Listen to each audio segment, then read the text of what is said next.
Alright guys, in this video I'm going to talk about Hoka running shoes. Mainly why you don't see me running in them. But before we get into it guys, please if you wouldn't mind, leave a thumbs up on this video if you enjoy it. Also hit that subscribe button down at the bottom. It just really helps the channel out so I can help reach maybe a broader audience. And also share this with your friends if you would like to. Maybe share some information. Maybe you've had the same experience in Hoka running shoes that I have. But before we get into it, I'm going to ask you a question. If you've run in Hoka running shoes, what is your experience with them? Leave them in the comments section below. I would love to hear what your experiences are with Hoka running shoes. Could be any one of the models. Could be the Clifton, the Bondi, the Rincons, the whichever ones, the Mach 4, Mach 5s. It doesn't matter. Leave them in the comments section below. I would just love to hear from you guys and what you have to say. So, I have the Mach 4 here, and this is a shoe that I do really genuinely like. The downside to Hoka, for me, is its longevity.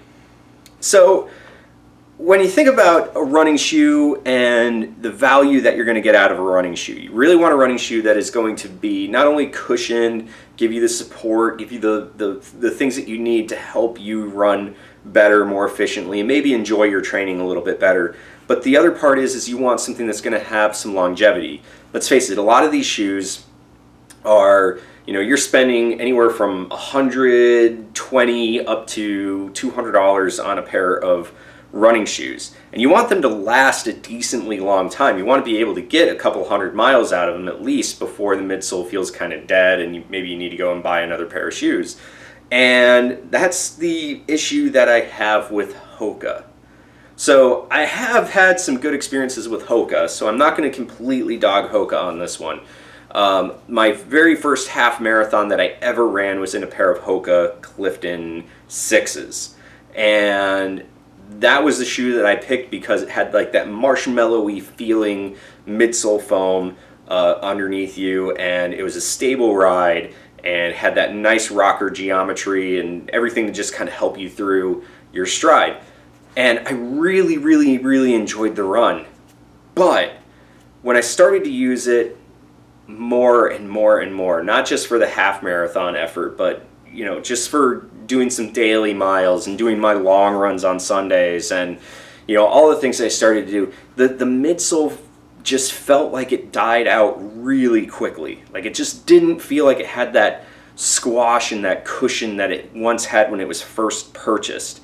And I also noticed that the rubber that was on the outsole, and unfortunately I don't have them here, but the rubber that was on the outsole was also wearing down really, really quickly. And it really disappointed me because I thought that these were going to be some really good shoes and they just didn't last long.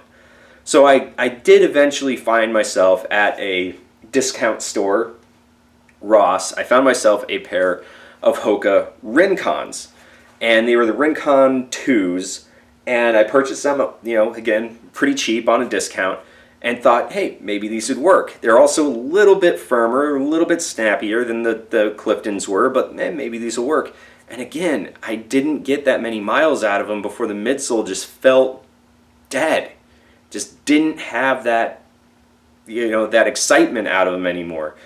So it gets me to these, the Mach 4s, and as much as I do like the Mach 4, and I do actually think this midsole is going to be a little bit more resilient than the EVA, the whatever type of EVA that they were using in the Clifton and in the Rincon, I do think this is going to last a little bit longer, this rubberized EVA that they're using. But the outsole, I don't even have, 20-something miles in this shoe, and the outsole already looks like I would have put probably about 60, 70 miles in this shoe.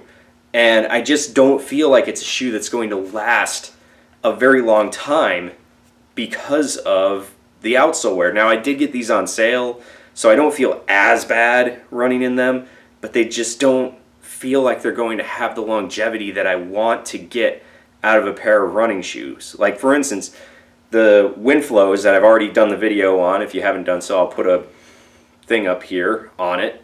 But the Windflows, I've already put 20 miles in them, and the outsole doesn't even look like it's even been used. Doesn't even look like, it looks like they've still been in the box.